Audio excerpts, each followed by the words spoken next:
I am absolutely thrilled to be here in Gloucestershire on the edge of the Cotswolds at Berkeley Castle. This castle has been lived in by the same family for nearly 900 years. I mean, just looking at it right now, I can see the arrow slits, I can see the keep. I mean, this is a proper castle. It's a fortress.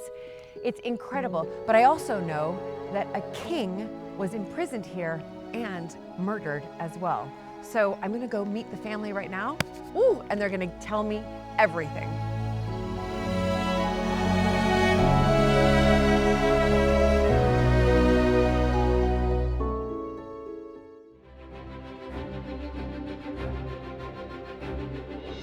When I married into the British aristocracy, it was the start of a wonderfully exciting journey. But it was also a little daunting. I became a viscountess, and for an American girl from a small town outside Chicago, that was quite a shock. I live with my husband Luke, heir to the Earl of Sandwich, and our family at Mapperton House in Dorset. Living in a place like this is a joy, but also a challenge. And every day we're aware that we're preserving a very special part of Britain's heritage.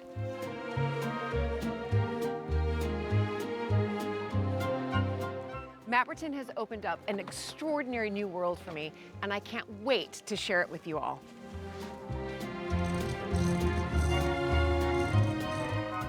So if you love castles and manors and stately homes as much as I do, please join this American Viscountess as I journey into the British countryside in search of some of Britain's finest historic houses.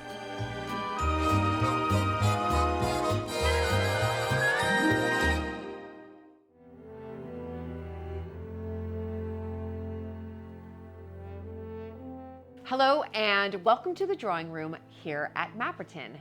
Thank you once again for joining me for another fascinating historic house visit. This time I'm at Berkeley Castle in Gloucestershire, and Berkeley Castle has been described as an enchanted castle and is everything you imagine a medieval castle to be. It is spectacular. Wow. Incredible. It's like walking back in time. It's a real fortress. I mean, this has this feeling of sort of defending itself from invaders and clearly imprisoning a king.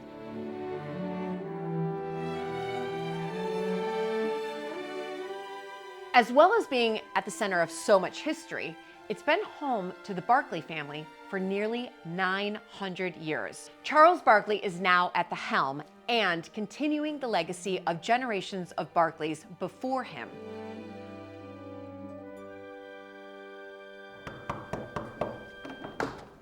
Hello. Hi, Julie. Oh my goodness, so nice to see you, and good to see you. gosh, to be here. You know, the pictures don't do it justice. It's magical as you come in and approach through this door into the Great Hall. Oh my goodness. The banqueting hall. It is. For me, it's astounding, first of all, just to know that your family has been here for nearly 900 years. I believe it's the oldest inhabited castle in Great Britain, lived in by the same family that built it originally. We're still here in some form, and it's wonderful. It's got a lot of history all around it. Yeah, I mean, absolutely incredible. And as you said, it's, you know, that is rare. You go to these homes and, you know, some of them have been there for 300, 400, 500 years, yes, but 900 years, and you are obviously the only family who can make that claim. And I think I'm the 27th generation being here from 1150, basically. 1150. So we're, you know, it's nearly, you know, we can say 1,000 years of history. Yes. Nearly. We're coming up to that. So this is the banqueting hall. I mean, it's absolutely spectacular. And what has stayed the same and what has sort of changed or evolved? Well, these were the original Norman arches. So those were the original arches here when the castle, this room was being constructed. Right. And the roof has adapted. Yes. This was rebuilt in the 15th century. These amazing ship's timbers, this vaulted roof. You imagine the work that goes into constructing that. Yes. Remind us, the banqueting hall was again, like a great hall. Everything sort of happened here, is that right? Everything happened here, from entertaining royalty, families would have had dinners here, They would have had banquets to celebrate various events. They would have had galleries like this, and musicians would have played and performed. And it's been used right up to the present day. There are weddings and parties here still in the hall. That's what's so fantastic, and as it should do, and as it should be used. Now, you mentioned here, this is the Minstrel Gallery here, is that right? This is the Minstrels Gallery. And is that the original Minstrels Gallery? This is one that came from a house in Wales called Ceffin Mably, and there would have been a gallery here, but it was stripped away. This one was brought in, and they added Berkeley coats of arms on it, repainted it. And there's a famous story of the last royal jester in the country told his last joke from up there. He was pushed, apparently, from that balcony and died in 1720s, but he was the last royal jester in the country. Oh my goodness. Supposedly from this balcony. Oh dear. For telling bad jokes. He was pushed to his death. Pushed, and he was the Earl of Suffolk's own jester. Right. And died in this room, but he was a celebrated character of his time. And it's quite common, I mean, I know this just at Mapperton as well, some of our fireplaces, the mantles were brought from other stately homes, historic homes. You would find them and then you would bring them into your own home as well to sort of keep with the look and feel and be sympathetic to what you're doing. Is that what's happened here? There was once a minstrel's gallery, it had been removed, and then it was brought back in. Absolutely, brought back in, redecorated, in sympathy with how the building would have been. And actually, talking about fireplace, this one was brought from another property, an old Elizabethan property on the estate, and by the 8th Earl and established here. So tell me a little bit about the 8th Earl then, because you've mentioned him here, and he was somebody who decided to, right, I'm going to be sympathetic, I'm going to bring it back to its original sort of look and feel. He did. He decided that during the Victorian times, a lot of the rooms had changed in their style. They'd been wood panelled, and he stripped that away. He wanted to replace some of the earlier windows with very symbolic stained glass windows showing lots of the family and royal links to the castle. So he had these shields put on in the 1930s, I believe. Right. He put in new doors, he put electrics in the castle, he brought in a lot of stonework and doors from other places, travelled through France and Italy, and salvaged a lot of things to turn the castle back into what he felt it would have been originally. Yes. A Norman castle, which is what it was. Exactly. But it had been changed slightly over the years. Where is your coat of arms, just so I get it right? Julie, here, that shield there, the chevron, the upside down V with those crosses, that is the shield, the Berkeley shield. Okay. And that goes back to 1300. So, for example, the Berkeley there, William, the 12th Baron of Berkeley, he actually left the castle to Henry VII and his heirs. He wanted to become a marquis, and he had the castle taken away from him for his actions. That the king didn't approve of some of the things he'd done, and it became a royal castle for 150 years. But that is the family main shield. Right. And you can see it again up there with the bishop's mitre atop. Yes. And then some royal coats of arms of some of the royals who came, and other family coats of arms here. Goodness, well, I'm just having a look. So Henry VIII there, and his dates, Henry VII. Yes, up above we've got King Edward VI. That's it. So how many monarchs would you say have sort of visited or stayed or lived? We reckon about 10 have actually been and maybe come for a very short time, including Henry VIII, who came for a week. Right, he came for a week. That's quite a long time. It is a long time. And and Richard II, who it was written about, he came and visited in Shakespeare, and he mentions Berkeley. So, yes, there were some who came briefly, and there were some who sadly didn't survive. Edward II was actually, yes. Right. There's more of a story about him. So yes, we reckon about 10 visited. 10? I mean, absolutely. And who's the last one to visit? And King Charles has visited here. And brilliant. Prince Harry came and did some work experience here for a couple of weeks on the Right. estate. Fantastic. So recent visitors. You've had recent royalty. Recent royalty. That is brilliant. This banqueting hall, we know how it was used, of course, way back when, but do you still use this hall as a family? We do. We have weddings, parties in here, and we've used it over the last 5 years for many family parties, and it comes alive. It's a fantastic room. It's got the history around it. Why not, as a family, use these rooms when you can? Yeah, well, and they should be used. And yes. That's what's so wonderful, and I think that's what also is fantastic is that these historic houses in Berkeley Castle, you know, in particular, what you've just shared with me is that they're lived in by the families. These aren't just, you know, museums filled with history. It's the family making use of the rooms and creating their own history. It really is, and I think that's so important, and you get a sense of pride when the rooms are being used for a lovely occasion and they're decorated, and you know, the sound of people enjoying themselves. Yes, I think exactly, it's great. exactly. Wow, so this is one spectacular room, and there are a lot of rooms here, aren't there? There are. Let's go and have a look at another room. Okay, great.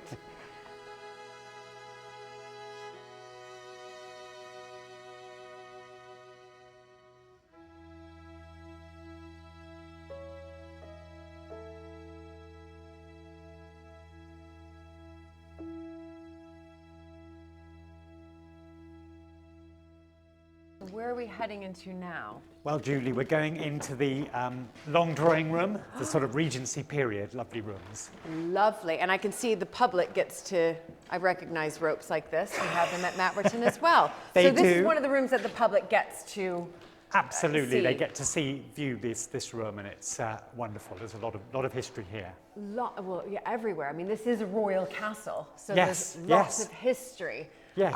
Of course. Now, that has caught my eye because it almost looks like it's out of place for a long drawing room. I mean, not that I know that much about long drawing rooms, but Yes, it's very, you wouldn't normally expect that, would you? Walk in here, but it's 15th century, so it goes back to Henry VII's time with his coat of arms. Oh. And in the middle there. Yes. And But what is it? it is a pew that would have been used in church, in a chapel. A lot of these houses had the family pew. When they had visiting dignitaries, they would have sat up there. And this was in one of the chapels in the castle, a room not far from here. And the 8th Earl took it down in the 1920s because he was agnostic, didn't want to have a chapel in the house, and had it rebuilt in here, as you do. As you do in a long drawing room. But he somehow made it work.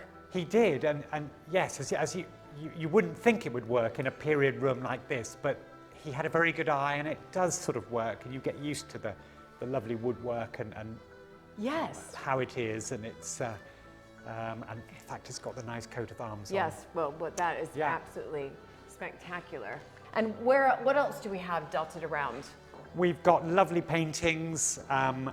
This painting here is of the 5th Earl of Berkeley, quite a character in his time, painted by an artist called Bertoni. That's him in I think in ancient Rome on his European travels. And this is his wife, Mary Cole, a local lady who eventually he married, and they had 12 children, Oh my I goodness. believe, together. And there was a famous story because after he had died in 1812, she had to go to the House of Lords and fight this court case for her children.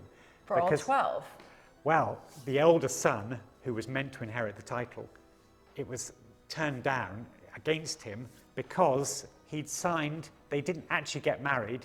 The church registry, he'd falsified the documents to say they got married in 1786. He was in league with the local vicar. And Right. actually, their real marriage took place 10 years later. So the older 5 children were born outside of the marriage. And she fought for this case, went to the House of Lords for the privileges case. We've got documents about it. And lost the case. No. So it caused some ill feeling. The 6th Yes. son, in the end, got the castle, but loved his brother and didn't take the title on. And the brother was actually, he let him, he got another title, the older one, who should have had the title. But it did cause some animosity. She never knew this. She thought they got married in Berkeley Church, and it was all done legally. Right, yes. But actually, it wasn't a proper ceremony. Wasn't. He rushed it through, knowing it wasn't, and they only got married, as I said, years later. But she fought 3 occasions. She went to the House of Lords to fight this. Well, what a beautiful room, and just filled with incredible stories from, you know, different periods. And Absolutely, yeah. These 300 castles, years of history with the pew and the paintings up to the modern day. up to the modern day. Absolutely brilliant. Brilliant, brilliant. Okay, should we walk through into here? Yes. Look at those carvings up there. Oh my, okay, the thing that I'm just going to tell you right now, Charles, not knowing anything about this room, Yes. I know nothing about this room, are the beams, but should I be in awe of the beams? You should. Okay. Well noticed, Julie, because these are all solid ships, again, oak timbers, and they say that they used to get the cannons on top of the roof. You had to have these strong, there's quite a naval connection with the family, but these are all from ships. You can see some different sizes. Yes. You see it very much in this room, though, the size of the beams. You do, that's incredible. I mean, And the room's slightly lower as well. Yes, it's the first thing that caught my eye. I mean, it's a beautiful room. There's incredible tapestries surrounding me, but Yes. funny enough, that's the first thing that caught my eye. Solid, good Yeah. big oak beams. This was all wood panelling around here. It was stripped away by the 8th Earl, so to reveal some of the stonework, which has Yes. been redone. And then the tapestries to keep it warm. Yeah. So the tapestries are actually being used in a way Absolutely, I think they really were- well. yeah, there's really, a really series well. of lovely tapestries that warm, Lovely. make the room cosy. tapestries. Fireplace that came from somewhere elsewhere Right. again, I know with that these lovely story. carvings Yeah, beautiful and this carvings lovely everywhere. iron grate at the back. It's absolutely fantastic. Beautiful And there's carvings. a king right there. So is that That Charles is- the first or the second? I think that's the second. The second, yes. And that's the Duke of Northumberland. Okay. Again, rather lovely, 2 lovely paintings. No Yes. connection to the family, but it was acquired That's by the all right. family. It's a connection to our family. So that's Charles why II, that's yes. why I always thought Charles II in any room or anywhere Right. I go. You'd have to look for It's yeah. our claim to fame. It's our really only royal link. I mean, proper royal link is, of course, bringing Charles II back for the restoration. Fantastic. That's, You know, that's a great story. I'm going to wave that flag for a long time. That's the reason we have the monarchy today is because of the Montagues. He's one of my favourite kings too. Just Well, that is brilliant. Oh, I love it that you have family photos in the rooms that the public obviously go through and see the history, but then they're seeing the living history here. absolutely, this is the current family. This is Oh. our family. My father, my mother, my brother and his wife, my wife. And, you know, the family are seen here at the castle. We have family events. The family are often seen rushing around through these courtyards into the rooms. They come to see Granny here at the castle. My daughter and friends, they disappear up into some of the rooms. And Incredible. But Lovely. you grew up here then? Yes. We grew up. in the castle. we spent the winter months here Right. at Berkeley because there was a lot more going on in the winter here. And my brother and I, 11 months between us, there were 2 of us, 2 boys in the castle. We had our rooms up in the oldest part of the castle, and we would run around these rooms, hiding in the pew, hiding up on the king's balcony. The guided tours were on, we'd suddenly jump out. We'd be up on the roof. As soldiers, my brother, we both had a love of all things military, and yeah, we'd explore every little part. My father would often come and look for us. My mother had a bell she would ring to get us in for lunch. She'd ring it in the courtyard, and all the guides and visitors would be looking, and there'd be 2 boys up on the roof. So we loved being here, and we had rooms, as I said, in the keep, away from my parents, but it was exciting. It was a privilege, as my father Yes. said. Yes, yes. The privilege of being in these rooms, these houses. And yeah, I loved and I grew to love history from a young age and visiting other places, but being able to Yeah. explore these rooms was Right. magical. Of We were very course. lucky. And Yeah, yeah, but yeah. it grows on you. This is your surroundings, and it was magical. And I think my brother would say the same.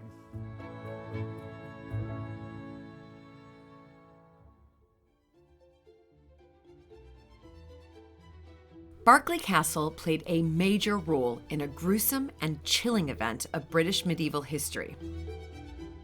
Charles led me to the keep, the oldest surviving part of the castle, to tell me more.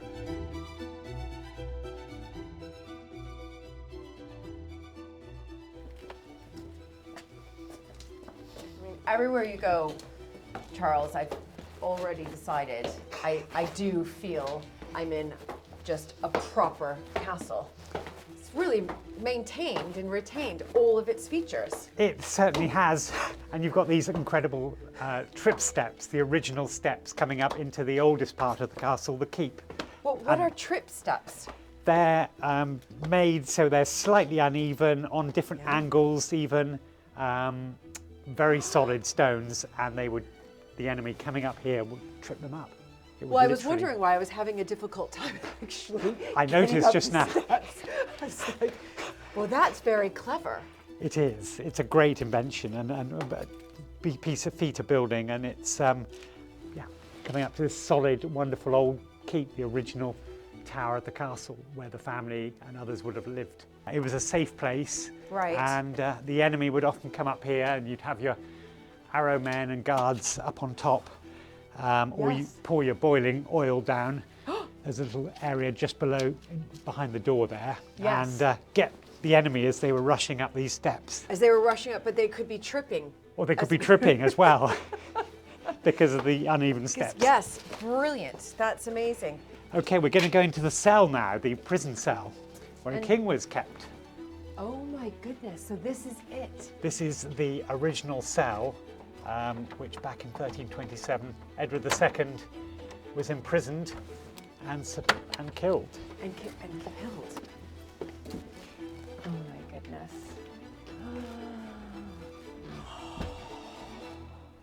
This is where a king was locked up, basically. It was, Julia. King Edward II was imprisoned in here, locked up.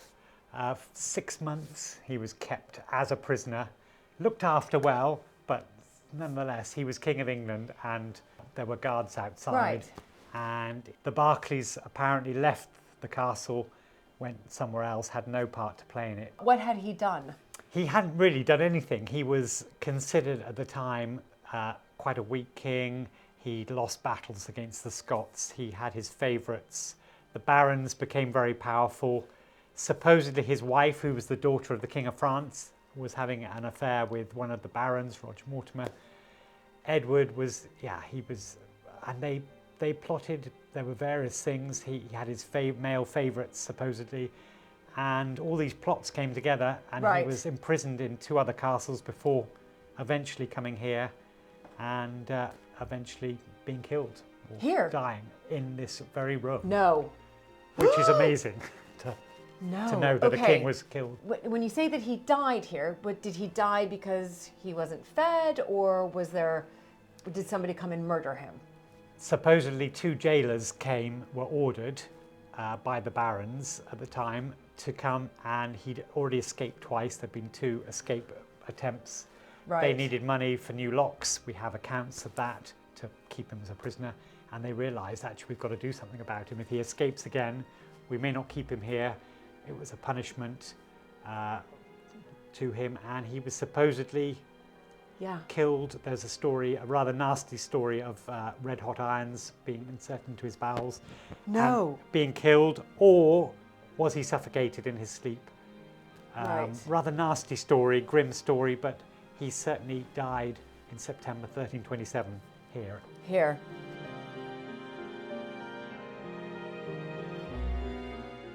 Was Edward II the only person, I mean, I know he was the only king to be imprisoned here, but was he the only person to be imprisoned here? No. Was this used as sort of... I believe there would have been other prisoners who would have been put in here before Edward II, and again after, probably another 100 years after, this would have been used as a cell. As a and cell. People would have been kept in here before. Some of them would have been thrown into there is a dungeon here in the castle, a pit, with rotting animal carcasses on top. In fact, Edward, they tried to kill him in that way. The rotting animal carcasses in the dungeon, they thought the fumes from that would eventually kill him. but he survived. He was made of strong stuff, and the fumes, you can imagine, would come through into this room from the dungeon, but he survived all that, and they had to find another way. And they thought eventually he'll just die from the horrible fumes, but many prisoners would have been thrown in the dungeons, and that would have been it. That would have been. But this was a cell. Yes. Back in the time. Yes, a holding cell. You did say that your ancestors had nothing to do with his imprisonment, but what happened to them when Edward II was here imprisoned? Where did your ancestors go? Well, we think Thomas wanted no part to play in it. I don't think he had any say in the fact that Berkeley was that Edward II was going to come here. He would have known, though. But he went to one of the other manor houses in Bristol, and he was pardoned. He was at first questioned, and then pardoned that he had no part to play in it. They left it to a group. There were 3 or 4 jailers and people living here guarding the king at the time, and they went to their other house, then came back later. And then came back. But he wasn't executed, or luckily he kept his head. Yeah, luckily. They were good at keeping their heads, the Berkeleys. Yes, for 900 years. 900 years. Keeping on the right side of the king or queen, which was important. Exactly, at the time. I don't know if it's a good thing that we connected to that, but it's a story, and it's history, isn't it? It is history, and it's just you're standing in this room right now knowing that, Edward II was definitely pacing back and forth, trying to figure out how he was going to escape. And, that's pretty I can't extraordinary. imagine being in a cell, in a car, and knowing he'd been kept prisoner. Right. You can't imagine how it would have been. The castle is still here, and there's a family here. That's what makes it it's quite special in that way. We've got rooms like this, which which tell a story. Tell a story. Yeah.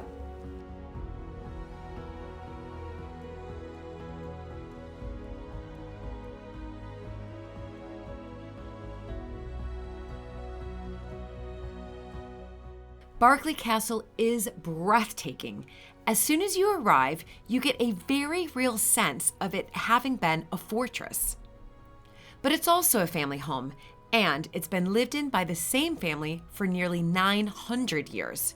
And you know me, I'm fascinated by historical documents and what's still to be discovered in the archives. So Charles kindly invited me to visit the muniment room in the private area of the castle.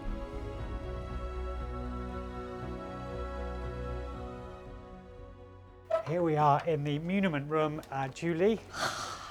So this is it. This is where all of Berkeley archives are held. Absolutely, going right back to 1100, basically, up to a lot of medieval ones, especially. I mean, that must be unheard of. Is that right? Having this large of a collection that dates back. I think there are many family collections that go right back continuously that far. No, ours certainly don't. And if I can introduce you to Karen, our archivist. Hi. Hi. So Lovely nice to meet you. This is a treat.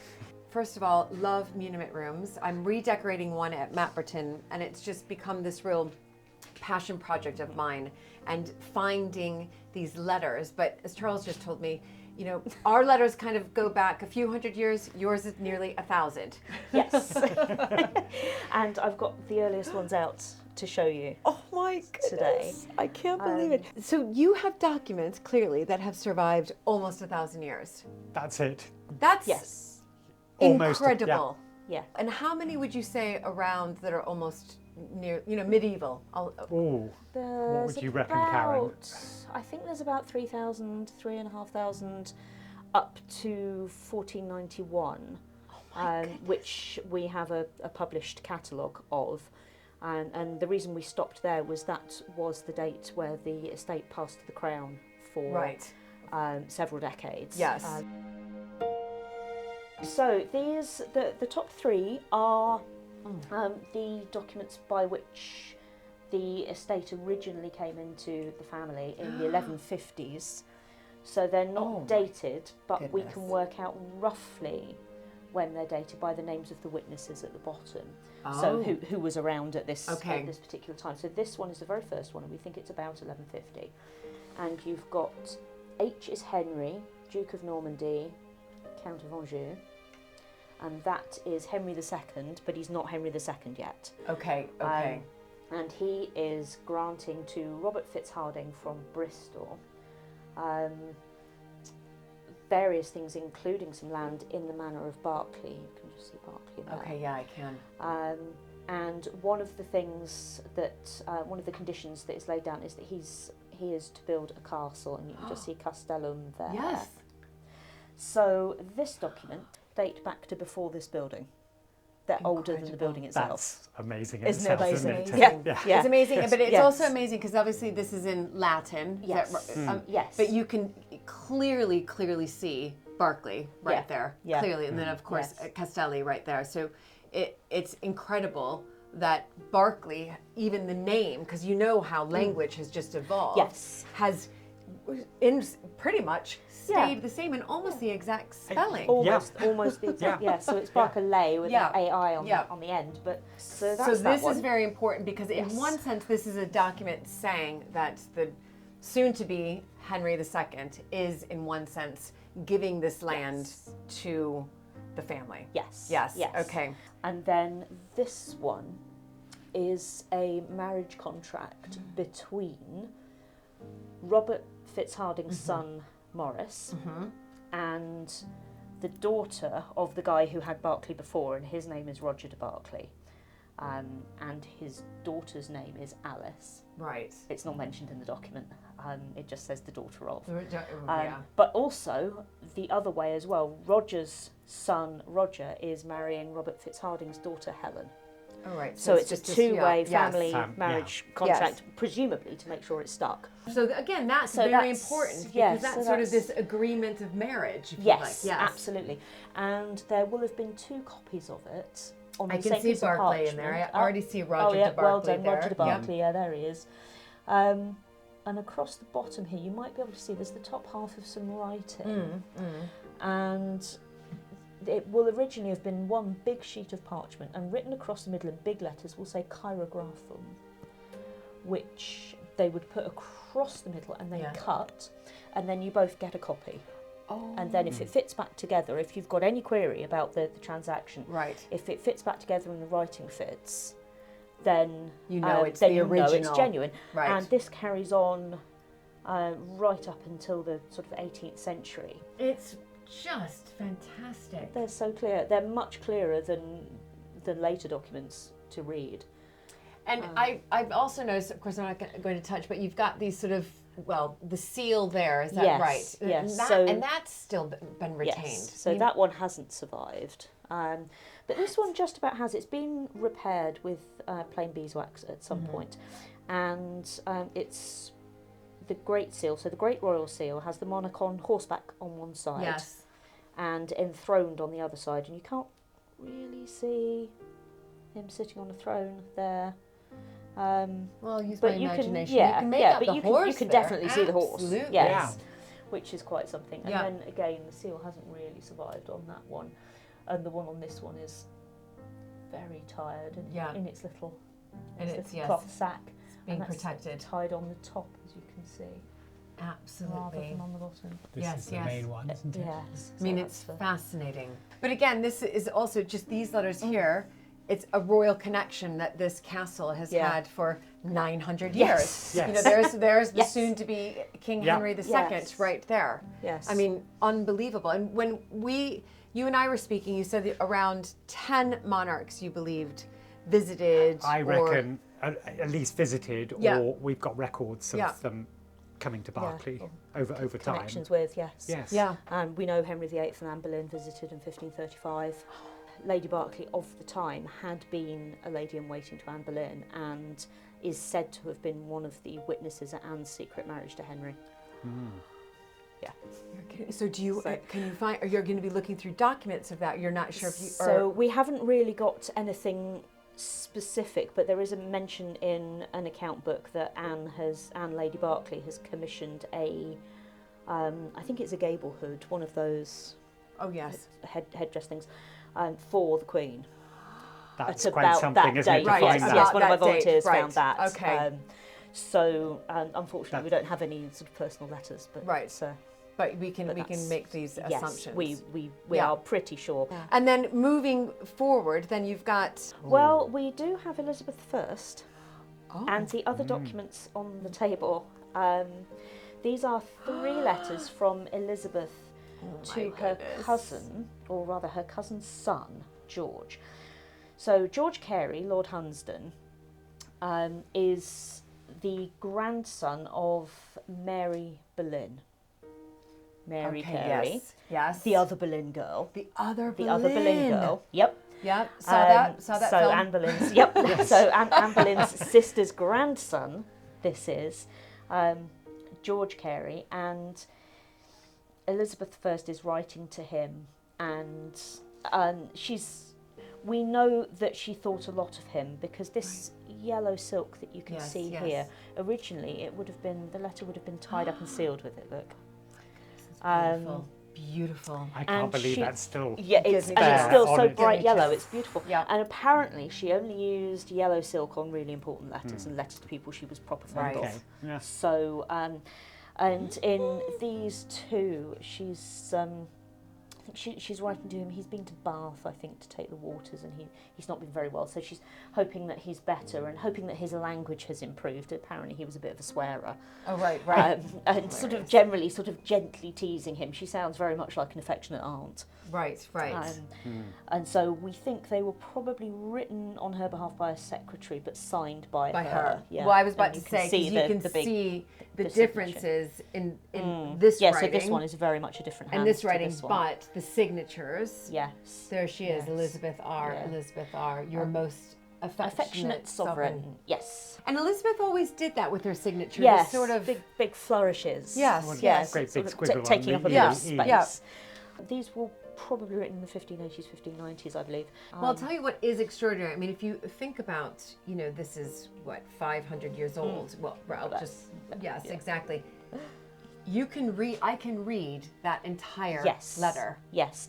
So That- this is in an unbelievable. italic hand, which now we think of italics as being the slanty font, but this this is the sort of the forerunner of our modern handwriting, where this one is in something called secretary hand. Okay. Which is very difficult. rather different. A lot of the letter forms are very different. It takes a bit of learning. It takes you a bit of time to get. But you're eye right in. about. I can read so Good George, yes. because I've heard that before you're departing for Bath, maybe not.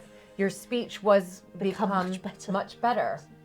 Nor your legs. Oh yes, that's any it. It's stronger. neither. Yes, so neither your speech was become much better, nor your legs any stronger. So she's taken the mick out of his terrible language. Oh my goodness. It's great you learn a little bit about her language and and the relationship between them as well. Yes. And this one, somebody has written on it by the Queen. Yes. I've thought that's what it was, but I I'd hold back just in case it was something else. Yeah, no, and is this her squiggles? That's her. That's her big old very signature. Yes. elaborate. Karen, this has been a real treat. I cannot begin to thank you. Well, both of you enough. I can't even believe that I'm actually seeing this.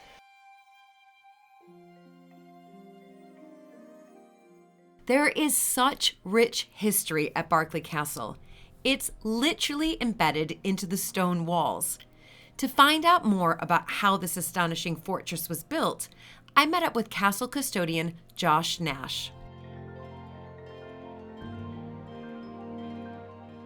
This is the original sort of entrance to the keep, the oldest part of the castle. This was like the front door, I would say, right? Yeah, definitely. And so this has been around since, what, almost 1,000 years?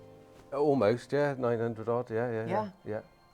So you can see it's a much bigger archway, and then at some point it's been closed in.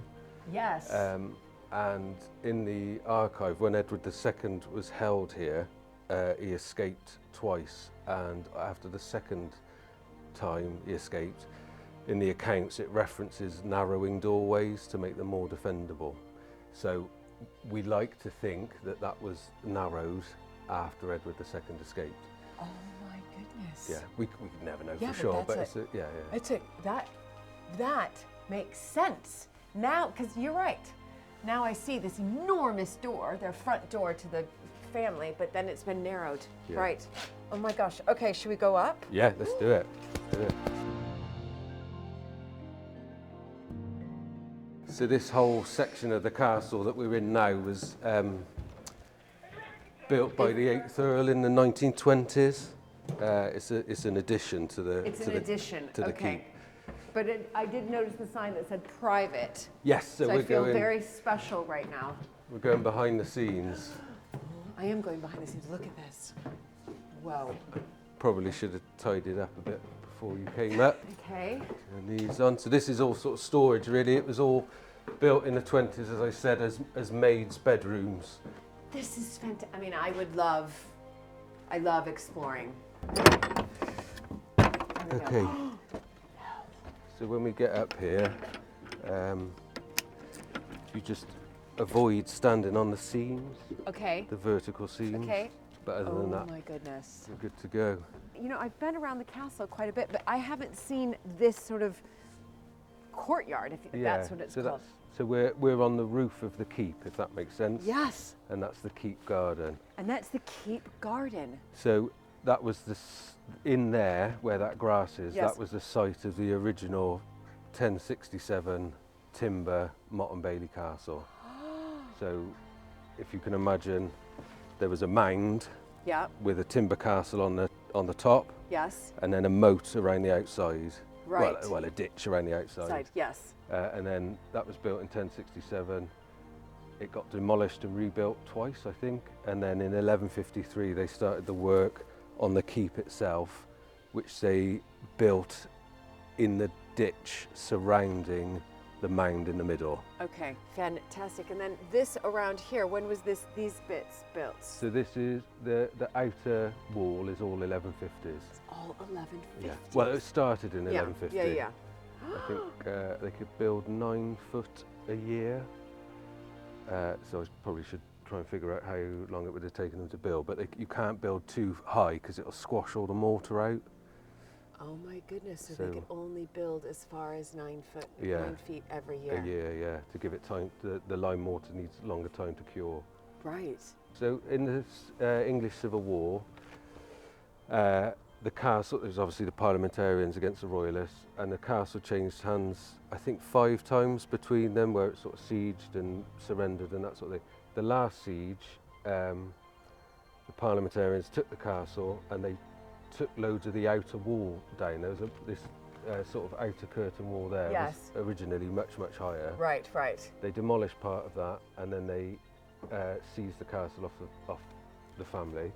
To get the castle back, George, the 8th Baron Berkeley, had to take down that wall there, that section of the wall, to make the castle indefensible, if that makes sense. Yes, it does. It's so interesting reading the stones of a building. It really gives you a glimpse into the past. And from the roof of Berkeley Castle, you certainly get a unique perspective of how the castle evolved. This view is spectacular. Yeah, those chimneys are probably one of my favourite bits of the castle. If you see, I don't think our visitors would ever really notice, or anyone hardly ever notices, but the middle one out of the three It's different, is yes. convex, yeah. Yes. And when were those built around you? This is 1928. This, Earl, yeah. 8th Earl, 8th Yeah. Earl. Fantastic. Absolutely beautiful. I mean, the chimneys are just stunning in itself. That big chimney there. Yes. So these are all 1920s, but that big chimney is when Henry VIII held the castle.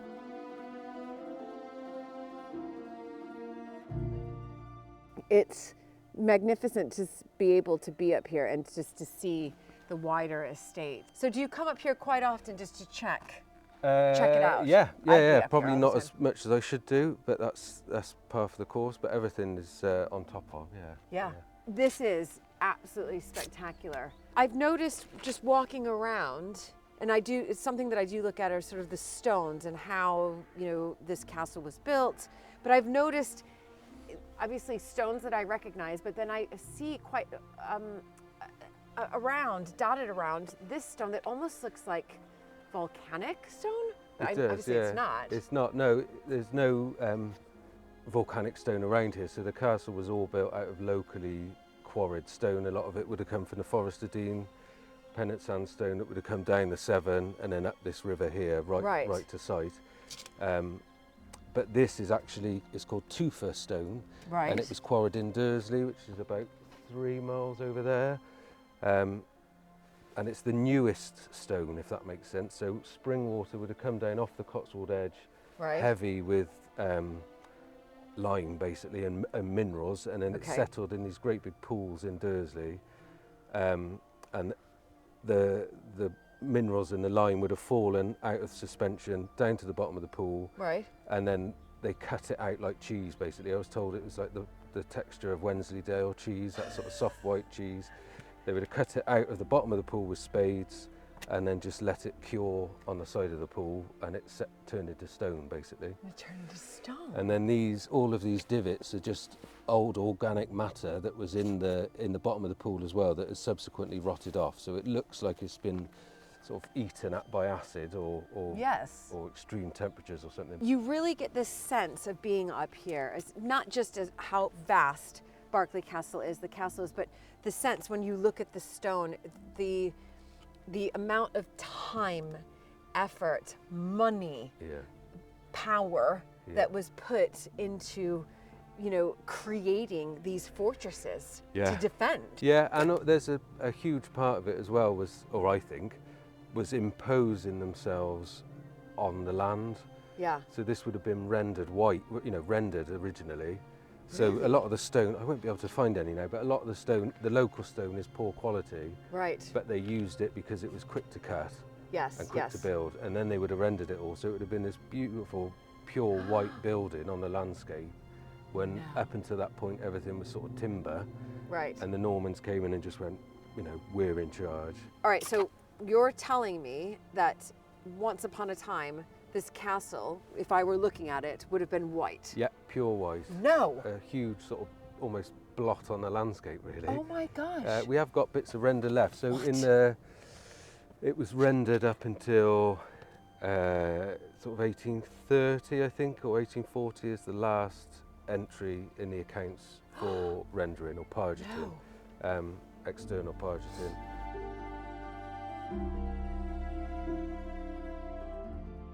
It is such an amazing building and astonishing to think it's been home to one family for nearly 900 years. As we walked through the rooms of the castle, Charles was keen to show me a very special portrait in the long drawing room.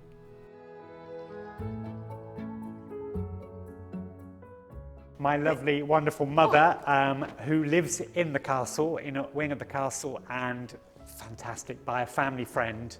And it's got a great likeness of her with a deer hound. She always liked bigger dogs, and it's very elegant. And this was done in 1987. Do you know what drew my attention to this portrait was the expression on her face? Yes. Because so many times you see portraits that it's just sort of stoic, right? Yeah. And there's this sort of a beautiful glance, a bit of a smile. There is just coming through, and the artist we knew, we're family friends. And it's great. It's beautiful. Yeah. A beautiful dress. Lovely dress. And here it is. Oh, you're right. That is the dress. Wow. And I remember when she wore it at a couple of things, but I remember her wearing it for the sitting, and she wore it before that as well. Charles's mother, Mrs. Georgina Berkeley, has lived in the castle for over 50 years. When we met, I asked what it was like to raise a family in a castle, and a castle that is open to the public as well. So you've raised 2 boys here, raised your family here, at the same time having the public come. Yeah. And what was that like all these years? Well, I hadn't known life sort of without it, really, had I? Yes. I remember opening the front door and getting the boys out on one occasion, and Charles screamed his head off and said, "Oh, there's people out there, lots of people out there." So I said, "Oh, don't worry, Charles, come on, quickly, on we go." And we got out of their way, and I would take them down onto the bottom lawn there. You've probably seen. Yes, yes. and under the big tree, and we'd sort of space ourselves out so nobody else could get down there. They played down there, Right. their little tractors and what have you. Yes. So Yeah. that you found a sort of a private part within We the tried castle. to find, Yes. and the keep garden, which Oh, yeah, I saw the keep garden. well, we ended up there, I think, which was good. But I only realised rather stupidly that, of course, everyone in the King's Gallery was looking through the windows straight at us. When you think of so many, decades here, what are some of your fondest memories? It's a lovely place to live in, actually. You know, you're surrounded by lovely things, which Yes. I like. And I've always loved this place. And so it's just, to me, it's just home, you Yes. know. And it feels, this room, and even walking around in different parts that I've been, it feels. Lived in, doesn't it? Yes. Yes. But it's become much more not a home in the time I've been here, really. Right. You know, it's more of a business, Yes. weddings, and everything, which you need, you see, to keep Yes. the expense of the roofing and all that sort of thing.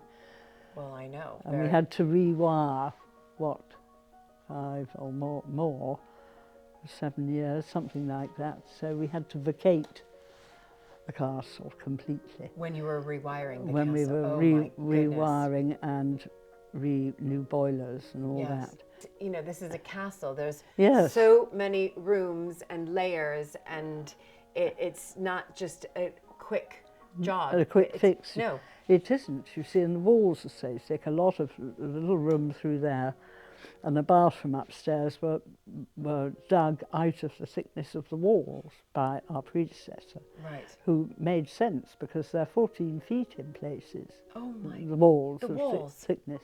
Oh, my. I still can't get a handset telephone. That. Because it can't go They through. can't get through the walls, You can't get through. which I think is splendid in this day of modern technology, Yes. isn't it? Yes, it is. Yes, it is. It's wonderful just for me personally to come and visit here, because also we have a historic house that we run as well, and it's lived in, and it's very homey, and that's what's so wonderful to be Yes, here. and you're aware of the peculiarities. Yes, and the difficulties, and because there are difficulties, it's, we have this phrase that my husband and I always use, that it's no picnic running a historic house, even for the family that invented the sandwich, because Yes. so, and it's it takes time and patience and an understanding, and also I think a sympathetic view to make sure that we aren't over modernizing and overdoing it, so that it still retains with the features that we want to retain, but also becomes a comfortable family home. But yes, we're opening it up to the But also you've got the character. public. Yes, You know, I think it's a great shame to move everything. I agree. My husband was exactly the same. He hated change, as he always said, so nothing had to change. Right, And so I didn't bother. right. I mean, most people would have put in more modern kitchens or whatever, you know, but Right, but I'm when very happy without it. yes, exactly. I think that's brilliant. Yeah. I also do need to ask, because whilst being here, I discovered the 8th Earl, I know from Charles and also speaking to Josh, has done quite a lot of work here, from the roof to Huge the lot. huge, extraordinary amount. And I also found out that his second wife was American. Is that right? Molly. Mo- She was a pain in the neck. I shouldn't say that, actually. She's dead, so I think Yes, it's she's okay. very dead. And when we had to go, she was American, as you say. Right, right. I don't want to be rude about No, your race. Listen, we've had a couple of people sort of a couple women ruffle some feathers in the past. So I know, and remember, the Americans sort of came over during the turn of the century, the turn of the 20th century, and did kind of ruffle up the historic Well, houses. I know, because the English, well, actually the British, were looking for rich wives. Yes, yes. So was Molly a rich? Yes, very. She was a Lowell from Boston. Yes. And she married the last, as she always calls him, Right. in the things she's written, you know, the last Earl and all this. And married him. We had to go and meet her. Oh, you met her? Yes. Oh my goodness. I only the once. John met her quite a few times as a Right, little right. boy, I mean, as he was Yes. growing up. And probably, in fact, he met her when Lord Berkeley was still alive. Okay. And they were living here. But I didn't meet her till after he died. And we had to pay for her to stay at Claridge's for, I think it was a month, every year after he died. Oh my goodness. So we went there once, had tea with her. We were bidden for tea. And I thought, well, it'd be civil, you know. I said, well, you know, do come and stay if you're ever Right. down in Gloucestershire or anything. Come and stay, she said. You know, the only way you'll get me back there is feet first. And that was exactly what happened. She came in her coffin. No. Oh my goodness. Yes, I think it's hilarious. We actually made the coffin at the estate yard here with Right. Berkeley oak, beautiful coffin. Yes. And we had a little mass for her in the chapel here. Yes, yes. So she did come from a wealthy family. Yes, And then very much was so. it her money that helped? Yes, because Lord Berkeley, well, he had plenty of money, but, you know, doing a house up wasn't how he would look upon spending it. Thank you for your time No, and for not a just these bit. wonderful, memories and Well, they've I been haven't brilliant. got too many, Yes, you do. unfortunately. I wasn't here long enough, you know. But, Well, 50 odd years is quite some time. well, it feels to me like a lifetime. Yes. I know you must feel the same. yes. Having spoken with Georgina about the American Countess of Berkeley, I was keen to visit the family chapel in the church just outside the castle walls.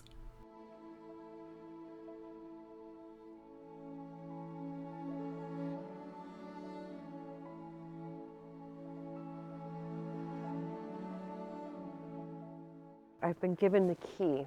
It's one of those rather wonderful, spectacular keys.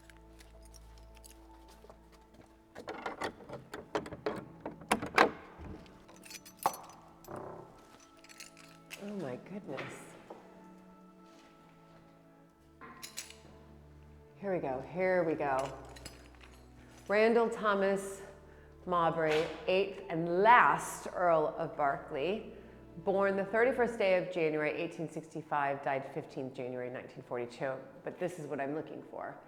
And Mary Emlyn, which would be Molly, his Countess, born the 31st day of July 1884 and died in 1975. She lived a long time, so that's 91 years.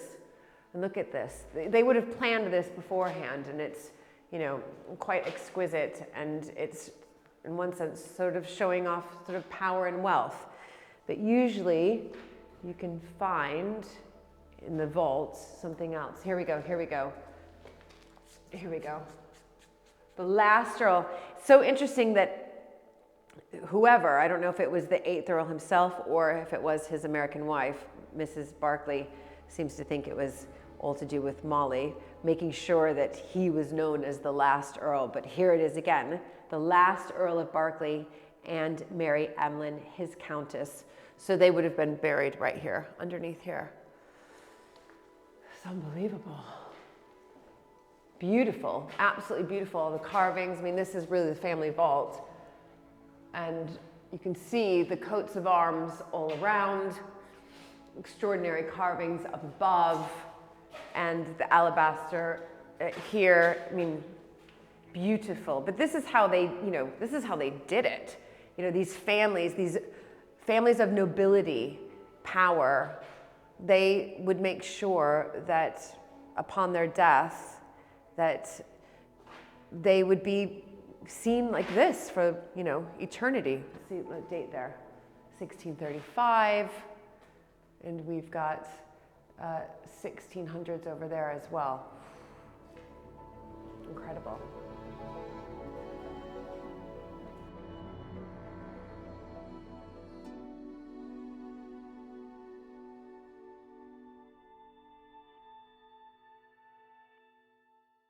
Dominating the landscape in the deer park on the Berkeley estate is the most spectacular folly. To hear more about its history and the plans for the future, I met up with Charles and the estate director, Michelle Bolivar.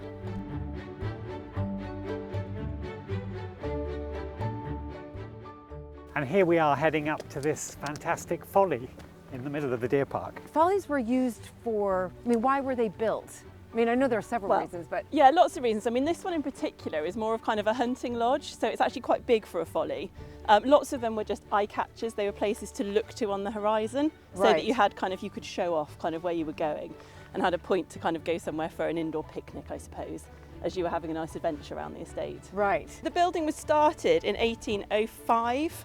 And then it took quite a few years to complete. So some follies are just like one room with a pretty view or whatever, or an eye catcher to kind of ride to or walk to. Whereas this actually has 3 big rooms, which we'll go and have a look at. So yeah, this is quite large compared to a lot. So Charles, I mean, really, compared to the castle, this is kind of like a new build, right? It is, relatively speaking, 900 years, and then you've got 200 years, but still, yeah, it is still an old building. Yeah, it's beautiful, really impressive. And is it still used today? We do use it a few times throughout the year, don't we? Occasional events in the year, one or two, but it's we want to really get it up and running. To be able to use for lets. Yeah. So it's in need of a bit of love and attention. Yeah. Yes. Brilliant.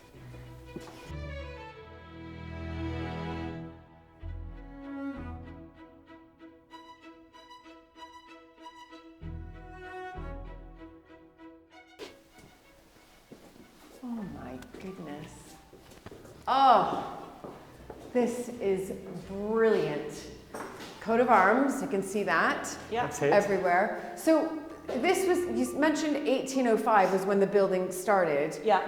Which Earl was that then? That would have been the 5th Earl of Berkeley in his lifetime. Right, who had 12 children. And his children would have been involved in this. Right. So maybe this is where he escaped to from the 12 children. Right, quite likely. A good hiding place. Exactly, it's a very good hiding place.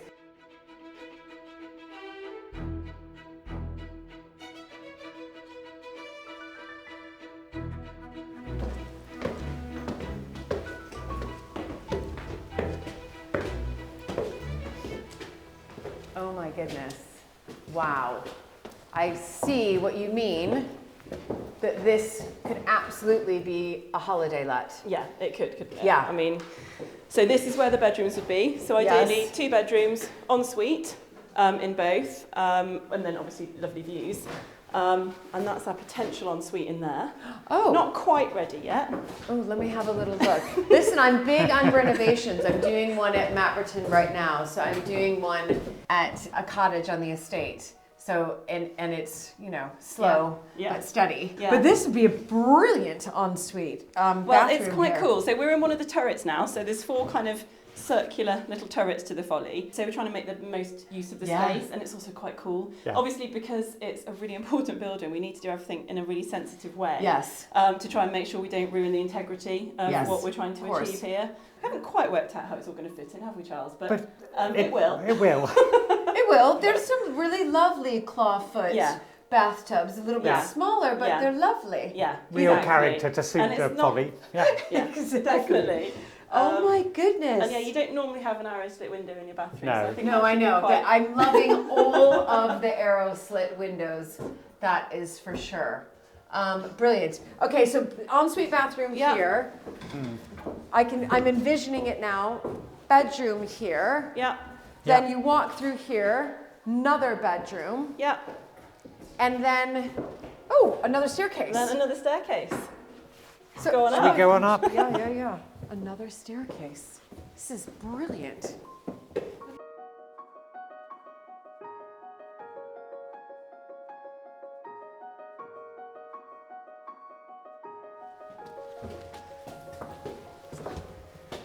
I mean, I'm speechless. I'm actually speechless. This is the party room. Right, this is the party Definitely. room. But it's incredible because you've got these 360 views. Yeah. And you've got Deer Park surrounding. I mean, and the light coming in. All right, so Michelle, what are you thinking for this room? So rough plan of attack, this would be the kind of the sitting room, the drawing room. So people will come up here, there'll be a nice fire going, they'll have lovely views. If it's a sunny day, they'll have lots of fancy velvet curtains. If it's not, and they'll feel cosy in here. So that's the plan for this. And I think trying to just bring it back to, trying to use our imagination, what would it have been like when the Fifth Earl was enjoying it? Yeah. You know, and kind of have a nod to that. Yes, so, absolutely. that's the plan. Right, and then I can see 2 doors on either side. So turrets again, so as we saw in the bathrooms below. And then what we're thinking in here, which is a nice little cosy space, is that could be the kind of little hidden away reading room. So, you know, library-esque kind of reading chair. So you can go and escape there and have some quiet time with the arrow slits and everything else in there as well. Yeah, it's like and probably a drinks snug cabinet of some sort. drinks Definitely got to have definitely a bar drinks. area. Yes. Bar, Quite a big one. absolutely. And then that one across. Probably loo bathroom, so that you haven't got to go all the way down to the bottom floor when you're kind of up here with all of your stuff, and store, so you can just bring everything at once. So Yeah, this is brilliant. I mean, this is cool, definitely, isn't if it's, I mean, I have to say, one of the best follies I know I've ever been in. Yeah, it is. It's We love it. It's lovely. Absolutely brilliant. Well, I would definitely be keen on letting it whenever that happens.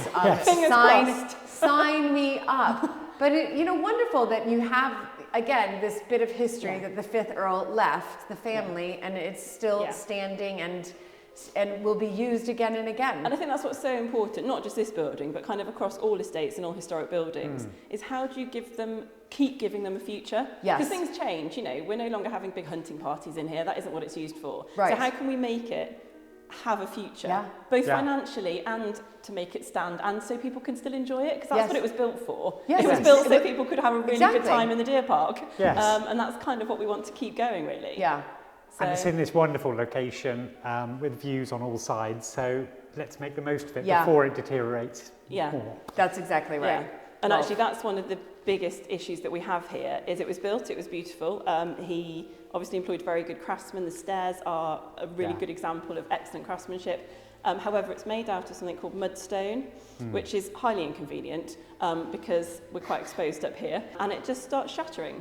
So one of the big costs, and you can't just fix that and then forget about it. So one of the big costs that we have is we have to keep stabilising that stone. So whether that's through treatment, whether it's through pointing, whether it's just through making sure it's safe. Yes. So that's just an ongoing thing that earns no pennies at all, but that we have to spend quite a bit of money on to keep it in good structural order.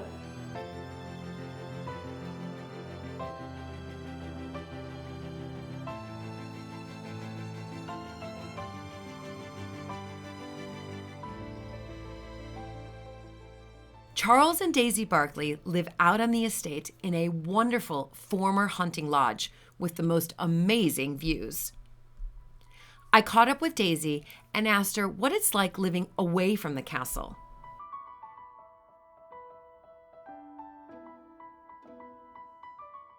When Charles and I married, Charles's parents were in the castle. Charles's mother is still in the castle, and she's very happy in there. You've been there, it's very warm and cosy. It's a lovely place to live. It's a very safe place to live.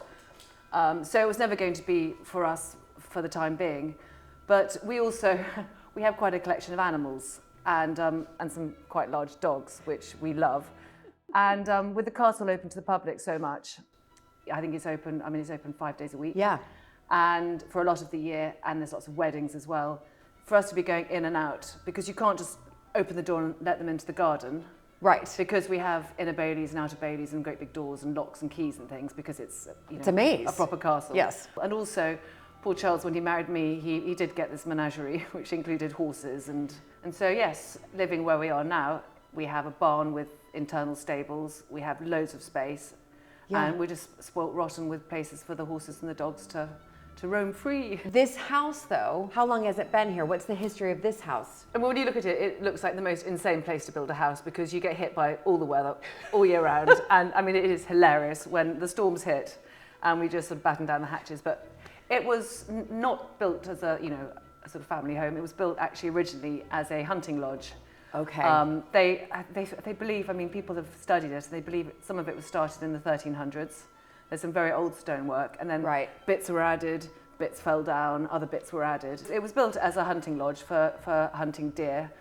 And I mean, who knows, maybe Elizabeth I was in this one. Right. Because, I mean, she came to hunt deer at Berkeley, and I think she stayed for a little longer than anyone thought she would and killed most of the deer, but she may have set foot in this place as well. I mean, it has probably got a hell of a history. And so then when did you move here? The last tenants were farmers, and I mean, poor them, the whole thing was sort of falling down around them, and they were very stoical staying here. I think not many people would. There was no electrics. They had occasionally, I think they had a generator if they wanted a bit of light. And there's also no running water. So like roughing it. Proper roughing it. Fantastic. There was a little wood burner. And I mean, we are sitting here all cozy with underfloor heating. So warm, thank living you. The life of work. I think they also rather loved it up here. And then it became just derelict. And there was trees growing through where we're sitting now. No. This wall, I think, was about to come down. There were sort of falling down pig pens. I mean, it was a ruin. Right. And it was virtually about to be razed to the ground. And someone made the brave decision, thought, actually, let's make it a holiday let. Okay. Which probably would have been amazing. Yes. But Charles and I saw this happening, and we thought, actually, maybe we could just get in there first. Right. And we made the decision, and it was the most exciting thing we could have done, because to live here is just, I feel like the luckiest people alive with this view. Daisy has a successful equestrian career, a highlight winning the team bronze medal at the Beijing Olympics in 2008. I think the peak of my career was around the years when Charles and I married. And I think since then I've been reducing in numbers. I think, I'm getting older, and so every year, I seem to be one horse less. Right. And I'm now down to 2. Right. And they're 2 lovely horses, and I'm not out there competing all the time like I used to, because I think, as you get older, I want to do more things to help Charles with the castle and with projects that are going on there.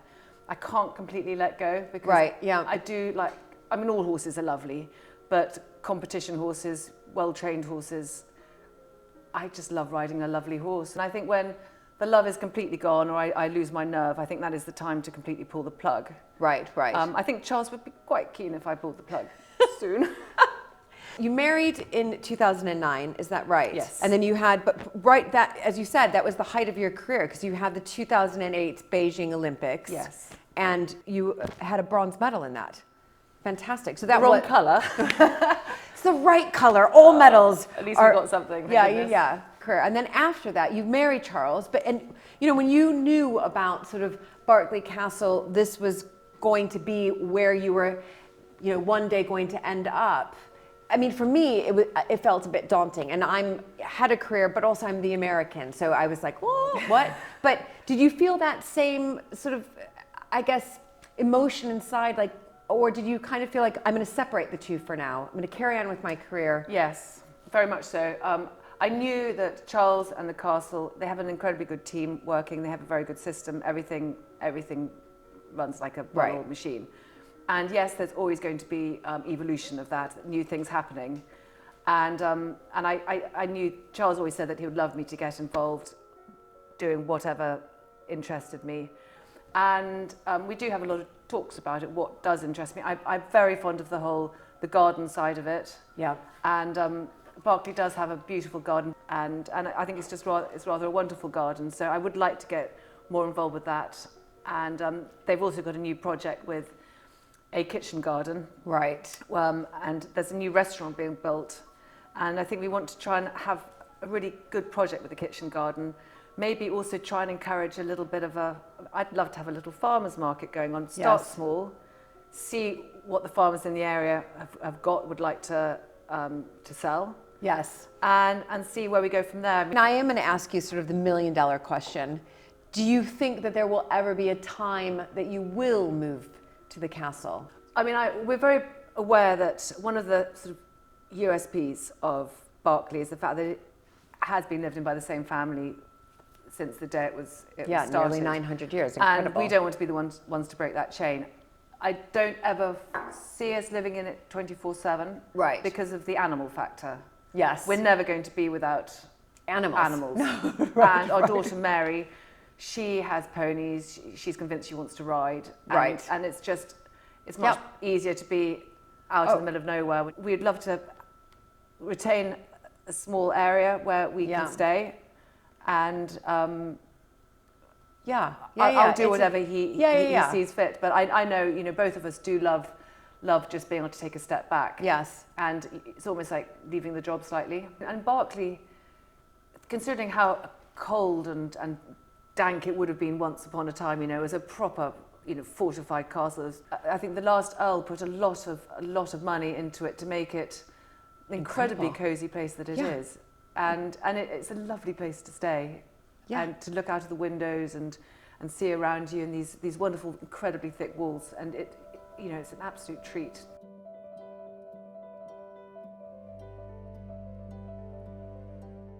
The views from Berkeley Castle to the gardens are wonderful. I headed out to explore and meet head gardener Chris Gill.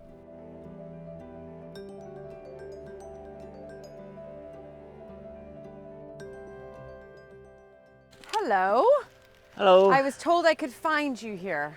You must be Chris. I'm Chris, yeah. Yeah, I'm Julie. So nice to meet you. And you. So what are you doing here, really quickly, before I ask you a million other questions? So we've got a wedding fair on this weekend. Right. This is one of the main areas they bring people down to because it's part of the wedding breakfast. They bring people down for drinks and things, and it's a lovely setting. So I need to really make this really, really tidy. Yes. And get it looking really good so that people are want to come and have their weddings here. Okay, so what are you snipping away at? Just hydrangeas that have died back, so get them looking good for the summer. Right. Now, I'd love to just pick your brain a little bit, Chris, just about the gardens here. And especially gardens are so important they're an important feature of these historic houses. They definitely are, yeah. Yeah, huge feature. I mean, people come to see not just the house, they come to see the gardens as well. They would have developed along with the family, so you'd have had produce feeding the family and all the retainers, and then gradually over the years as that gets smaller, then it turns into a house for visitors, which needs to look really good, so you then design gardens around it more for them, spectacle of the garden. Yes. So tell me a little bit about that. So that is the old swimming pool. Is it? Yeah, so I think that was the last Earl put that in. Yeah. But yeah, this swimming pool is 5 foot deep in the middle, 4.5 foot each end. Which is great for a swimming pool, but not so great for a lily pond. Right. So we have it now as a lily pond. Okay. And lily's only like really 3 foot so it makes it a little bit awkward. So does anybody swim in it? Occasionally? No, funnily enough. So even it's people evolved. falling into it doesn't happen very often, funnily enough.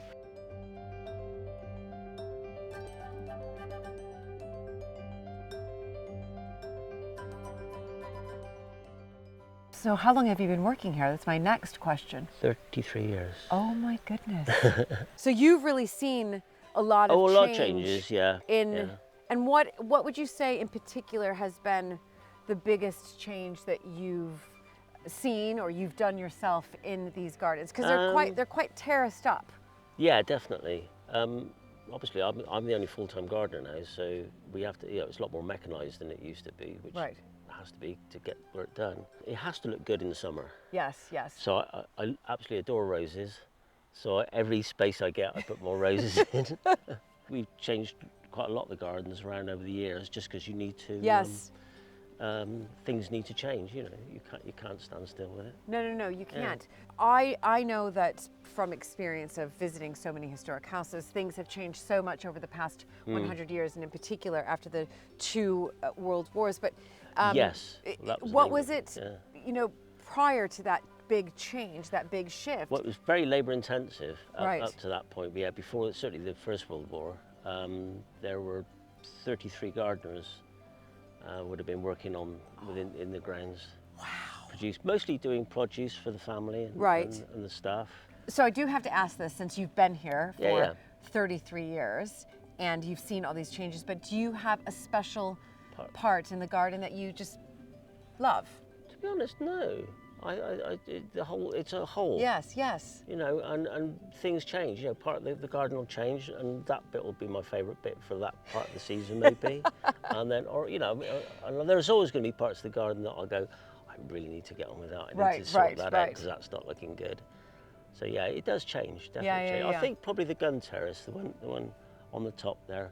It's possibly my favourite bit where the tulips were. Yeah, because you just get. I change that in the spring and summer, so I always put the summer flowers out there, and that's the first thing people see. So it has to look impactful. It has to look really good. Yeah, it's the first thing I saw, and then I was like, oh, that's so beautiful. I'm going to come down into the gardens. So it works. Yeah, and that gives me, because it's got these beautiful walls giving a lot of heat. It produces a fantastic environment. So and you've got south facing as well. Yes. So you can grow all kinds of tender plants there, which it's a really good aspect. So that probably is my favourite bit. Yeah. Oh.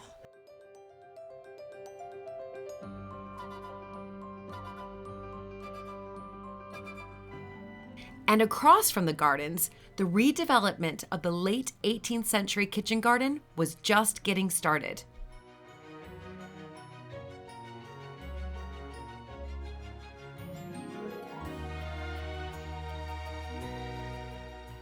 All right, there's a lot of noise going on behind me. Explain to me and to everybody what is happening and where we are. This is our massive step change project. So what we're going to try and do is build a new building, so cafe, visitor centre, toilets, shop, basically, and then that will help our visitor business at the castle, but it will also be a really funky place for Berkeley town to come to and enjoy kind of every day of the year. That's the plan. That is it. But we are in what would have been a big kitchen garden, is that right? Absolutely. So it would have had, there's all glass houses along this back wall. Yes. So, and you can almost see the remnants down there. So that's project number 2. There would have been, and one of the big bits here, we want to recreate it. So this would have provided a lot of the food for the castle at one point. Yes. So we want to try and recreate that as much as we can. So historic planting, reinstating fruit trees. We'll have peaches and apricots espaliered along the sunny walls. We'll have herb gardens, and then we've still got the veg garden down there, which we will keep and kind of keep working on. Right. So yeah. Fantastic. No, because when I spoke to Chris, your wonderful head gardener, he did tell me a little bit of the story that at one point, 100 years ago, and like all these historic houses, they had 33 gardeners and they had this huge kitchen garden, but that's what these kitchen gardens were used for. They were used to feed the castle and the community around. And obviously we've evolved very much so. And we now open up our houses to the public. And we want the public to come in, but in a different way. Exactly, exactly. We want to be able to grow things in here that then the caterers can then make into something lovely. Right, yes. So that's the plan. How wonderful. Isn't that cool? It's but this really is step cool. change for Berkeley. This is a really big project. It really is.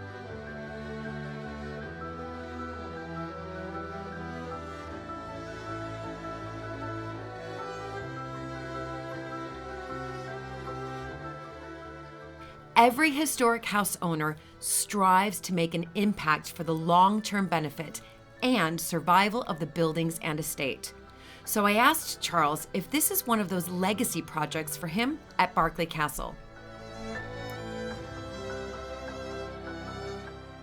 I think it's one of many things I'd like to see for, that people can look back on and say, this was in my time, and just making the place, improving, adding to what's here. Yes. I'm not really someone, I've got to make this big mark, just lots of things that hopefully stand the test of time. And the fact it's happening now, I think it's the right thing. Yeah, well, it seems like the right thing. You're incredibly humble, because I can tell you, I'm pretty certain that people will remember, and they do, that you're the one that sort of decided, hey, let's do something different here. I do believe it's so important, and there is a need for something like this, and I think it will be very good for the community and for visitors. And we have a lot of people within a few miles of here who may not have come here. We're offering something amazing that is bowing to, the history of Berkeley and the estate.